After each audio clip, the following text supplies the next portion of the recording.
Hello and welcome guys, welcome to our YouTube channel fantastic study. तो दोस्तों, आज हम आपके लिए लेके आए हैं क्लास 10th का इतिहास का चैप्टर 1 का, जो कि है हमारा यूरोप में राष्ट्रवाद का उदय का क्विक रिवीजन वीडियो। तो यह वीडियो देखने के बाद आपका पहला चैप्टर 50% तक अवश्य तैयार हो जाएगा और आप यूपी बोर्ड में बहुत ही अच्छे अंक प्राप्त कर सकेंगे। तो चलिए, बिना टाइम को वेस्ट किए हुए हम अपना आज का वीडियो शुरू करते हैं। देखिए, हमारा पहला प्रश्न है, राष्ट्रवाद का प्रारंभ जिस देश से हुआ है वह है। मतलब राष्ट्रवाद का प्रारंभ किस देश से हुआ है? ए जर्मनी से हुआ है, बी इटली से हुआ है, सी फ्रांस से हुआ है और डी इंग्लैंड से हुआ है। तो इसका जो हमारा राइट आंसर है वो है हमारा फ्रांस। मतलब जो राष्ट्रवाद का प्रारंभ जिस देश से हुआ है वह देश है फ्रांस है। और यह राष्ट्रवाद फ्रांसीसी क्रांति जो सन 1789 में हुई थी, वहीं से ये राष्ट्रवाद का प्रारंभ हुआ है। तो हमारा अगला क्वेश्चन है, नेपोलियन का संबंध किस देश से था? ए जर्मनी से था, बी इटली से था, सी फ्रांस से था और डी इंग्लैंड से था। तो नेपोलियन का जो संबंध था वह था दोस्तों हमारा फ्रांस से। तो चलिए हम आगे बढ़ते हैं। हमारा अगला क्वेश्चन है, नेपोलियन ने नागरिक संहिता को कब लागू किया था?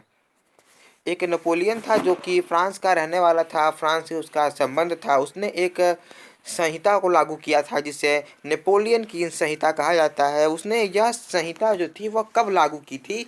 ए 1804 ईस्वी में, बी 1815 ईस्वी में, सी 1829 ईस्वी में और डी 1841 ईस्वी में। तो दोस्तों, जो उसने अपनी नागरिक संहिता को लागू किया था वह उसने लागू किया था 1804 ईस्वी में। तो हमारा अगला क्वेश्चन है, फ्रांस में गणतंत्र की घोषणा कब हुई थी? ए 1815 ईस्वी में, बी 1830 ईस्वी में, सी 1848 ईस्वी में और डी 1871 ईस्वी में। तो दोस्तों, जो फ्रांस में गणतंत्र की घोषणा हुई थी वह घोषणा हमारी हुई थी 1815 ईस्वी में। हमारा अगला क्वेश्चन है, यूरोप यूरोप में राष्ट्रवाद के उदय के कारण निम्नलिखित में से कौन से हैं? ए नए मध्यम वर्ग का उदय, बी उदारवादी विचारधारा का प्रसार, डी क्रांतिकारियों का युग और डी ये सभी। इसका जो हमारा आंसर है वह है ये सभी। मतलब जो यूरोप में राष्ट्रवाद हुआ था उसके जो कारण थे, किन कारणों से यूरोप में राष्ट्रवाद का उदय हुआ, वह कारण था कि नए मध्यम वर्ग का उदय और उदारवादी विचारधारा का प्रसार और क्रांतिकारियों का उदय। तो दोस्तों, हमारा अगला क्वेश्चन है, यूरोप में किस दशक में बड़ी आर्थिक मंदी आई? हमारे इसके ऑप्शन है, ए 1820 ईस्वी, बी 1830 ईस्वी, सी 1840 ईस्वी, डी 1850 ईस्वी। तो इसका जो हमारा राइट आंसर है वो है हमारा 1830 ईस्वी। इस दशक में यूरोप में बहुत बड़ी आर्थिक मंदी आ गई थी। तो हमारा अगला क्वेश्चन है, निम्नलिखित में से किस युद्ध में जर्मनी के एकीकरण का स्वप्न पूर्ण हो गया? इसके हमारे ऑप्शन हैं। ऑप्शन ए फ्रांस प्रसा का युद्ध, ऑप्शन बी फ्रांस इटली का युद्ध, ऑप्शन सी ऑस्टरलिच का युद्ध और ऑप्शन डी जॉल वेराइन का युद्ध। तो पूछ रहा है कि जर्मनी के एकीकरण का स्वप्न पूर्ण हो गया था वह किस युद्ध में? मतलब किस युद्ध में जो जर्मनी का एकीकरण था उसका जो सपना लोगों ने देखा था वह पूर्ण हो गया था। तो दोस्तों, जो सपना था जो जर्मनी के एकीकरण का था वह सपना हमारा पूर्ण हो गया था फ्रांस प्रसा के युद्ध में। तो हमारा अगला क्वेश्चन है, प्रसा के राजा विलियम प्रथम को जर्मनी का सम्राट कब घोषित किया गया? हमारे ऑप्शन हैं, दिसंबर 1870 में, जनवरी 1870 में, जनवरी 1871 में, जनवरी 1871 ईस्वी में और जनवरी 1872 ईस्वी में। तो जो हमारा इसका जो आंसर है कि प्रसा के राजा विलियम प्रथम को जर्मनी का सम्राट घोषित किया गया, वो घोषित किया गया दोस्तों कब? जनवरी 1871 ईस्वी में। तो हमारा अगला प्रश्न है, जर्मनी के एकीकरण में मुख्य भूमिका किसकी थी? हमारे इसके ऑप्शन हैं Giuseppe Garibaldi, B Otto von Bismarck, C Napoleon Bonaparte और डी इनमें से कोई नहीं। तो जर्मनी के एकीकरण में जो मुख्य भूमिका थी दोस्तों, वह मुख्य भूमिका थी ऑटो वॉन बिस्मार्क की। हमारा अगला प्रश्न है, निम्नलिखित में से किसने इटली के एकीकरण को संभव बनाया? हमारे इसके ऑप्शन हैं ए मेजनी, बी गॉरिबाल्डी, सी काबूर और डी ये सभी।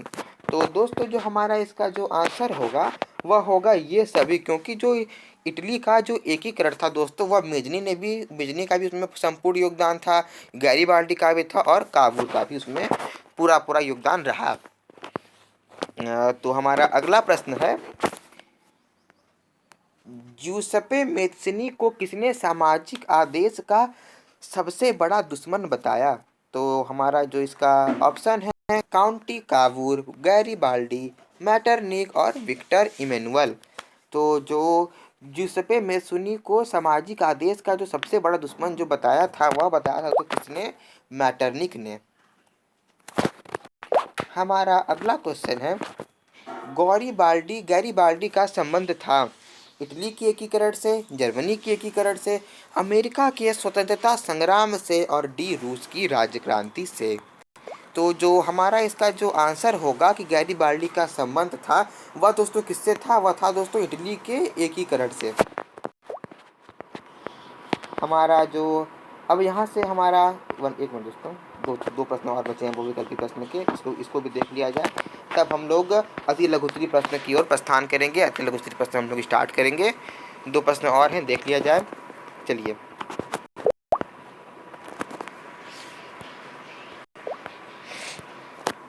ठीक है दोस्तों, गैरिबाल्डी ने किस देश की राष्ट्रीय एकता के लिए संघर्ष किया? मतलब जो गैरिबाल्डी था, उसने किस देश की राष्ट्रीय एकता के लिए संघर्ष किया? तो दोस्तों अभी हमने इसका आंसर पीछे देखा था।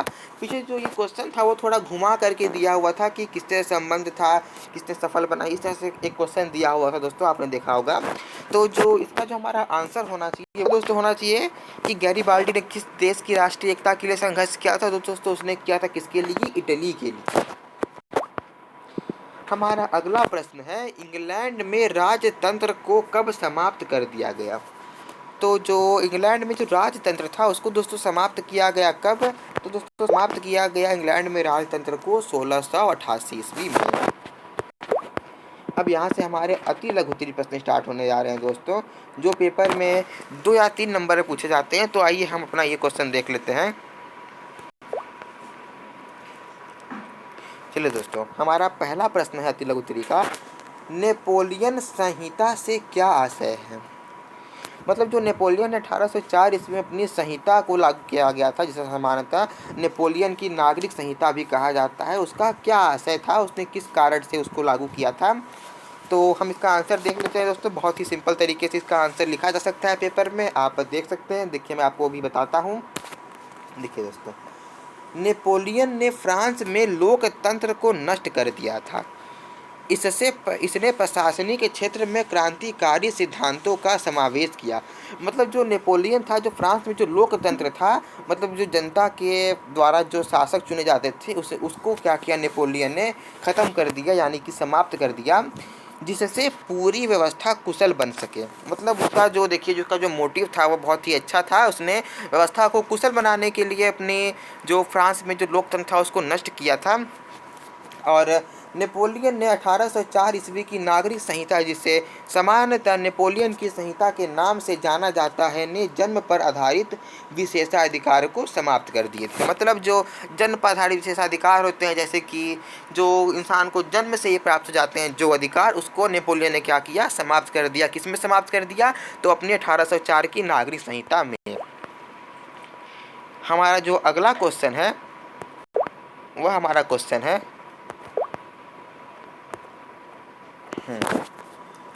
फ्रांस की क्रांति के 2 परिणाम बताइए। जो फ्रांस की क्रांति हुई थी 1789 ईस्वी में हुई थी फ्रांस की क्रांति, तो उसके जो क्रांति के बाद के जो परिणाम थे कि क्रांति से क्या परिणाम हुए थे दोस्तों, वो हमसे पूछ रहा है।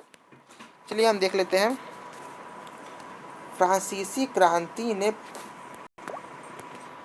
फ्रांसीसी क्रांति ने पुराने राजशाही आदेश पर सवाल उठाया और एक लोकप्रिय राष्ट्रवाद के विकास को प्रोत्साहित किया। मतलब जो फ्रांस में फ्रांसीसी क्रांति के पहले जो पुरानी राजशाही आदेश थे, मतलब जो वो थे, क्या कहते हैं उसको, हम एक तरह से कह सकते हैं जो शासक होते थे अपनी मन मर्जी से कोई भी आदेश लगा देते थे, उसको क्या किया फ्रांस की क्रांति के बाद वह समाप्त कर दिया गया, उस पर सवाल उठाए गए और एक लोकप्रिय राष्ट्रवाद के विकास को प्रोत्साहित किया गया। और दूसरा जो सबसे बड़ा कारण जो यह था दोस्तों कि फ्रांसीसी क्रांति ने पितृभूमि ले पैट्री नागरिक ली सिटियन और फ्रांसीसी लोगों के बीच एक नया फ्रांसीसी ध्वज जैसा विचार दिया। इसने सभी नागरिकों के लिए एक समान कानून के साथ केंद्रीकृत प्रशासन प्रणाली की शुरुआत की। मतलब उसने फ्रांस की क्रांति के बाद एक झंडा बनाया गया जो फ्रांस का फ्रांसीसी ध्वज या राष्ट्रीय ध्वज कह सकते हैं, उसको बनाया गया। और फ्रांस में एक समान कानून के साथ केंद्रीकृत प्रशासन, जैसे कि भारत में है केंद्र सरकार राज्य सरकार, भारत पर जो है संपूर्ण अधिकार वो केंद्र सरकार का होता है। अंतरिम फैसला यानी कि जो अंततः का जो फैसला होता है वह केंद्र सरकार लेती है। उसी प्रकार फ्रांस में भी ये व्यवस्था की गई कि जो अंततः फैसला होगा वह केंद्रीकृत प्रशासन प्रणाली के तहत होगा।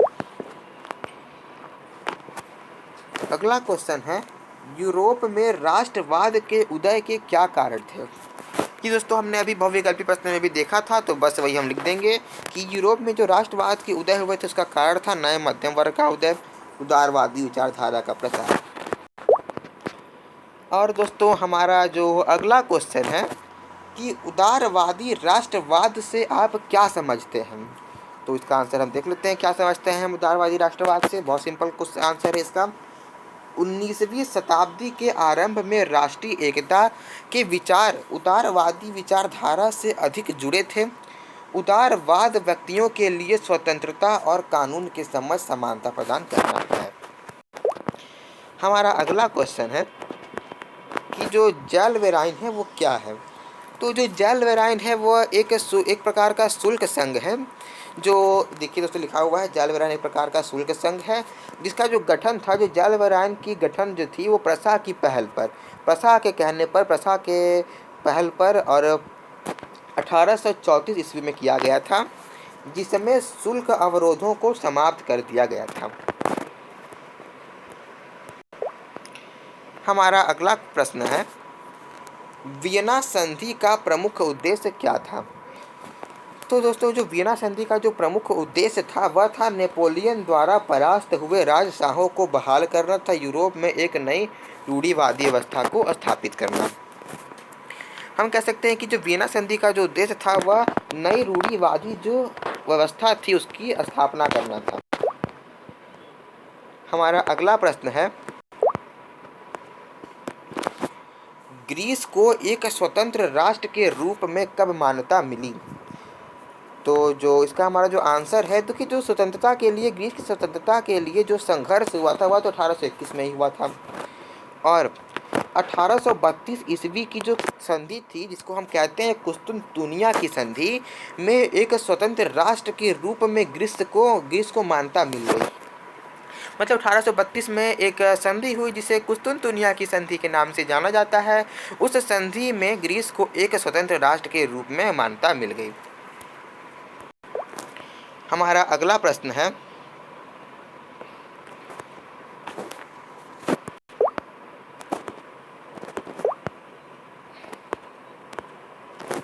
(1871) ईस्वी में जर्मनी का सम्राट किसे घोषित किया गया?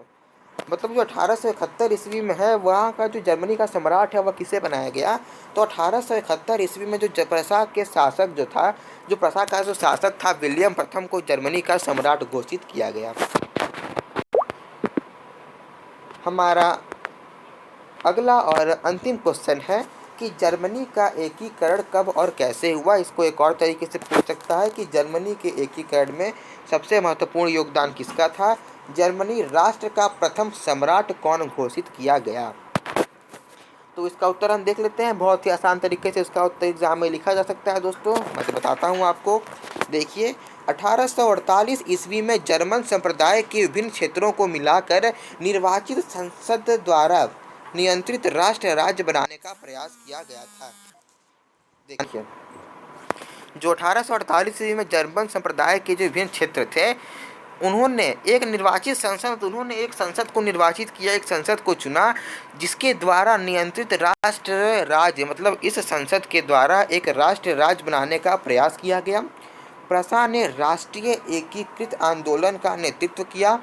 प्रसा के मुख्यमंत्री ऑटो वॉन बिस्मार्क को इस प्रक्रिया का जनक माना जाता है और विलियम प्रथम को, जो कि प्रसा का जो सम्राट था, उसको जो किया गया जर्मनी का प्रथम सम्राट घोषित किया गया था। तो दोस्तों, आज के लिए बस इतना ही। अगर आपको हमारा वीडियो अच्छा लगे तो हमारे चैनल को लाइक करें, सब्सक्राइब करें और शेयर करना ना भूलें। धन्यवाद।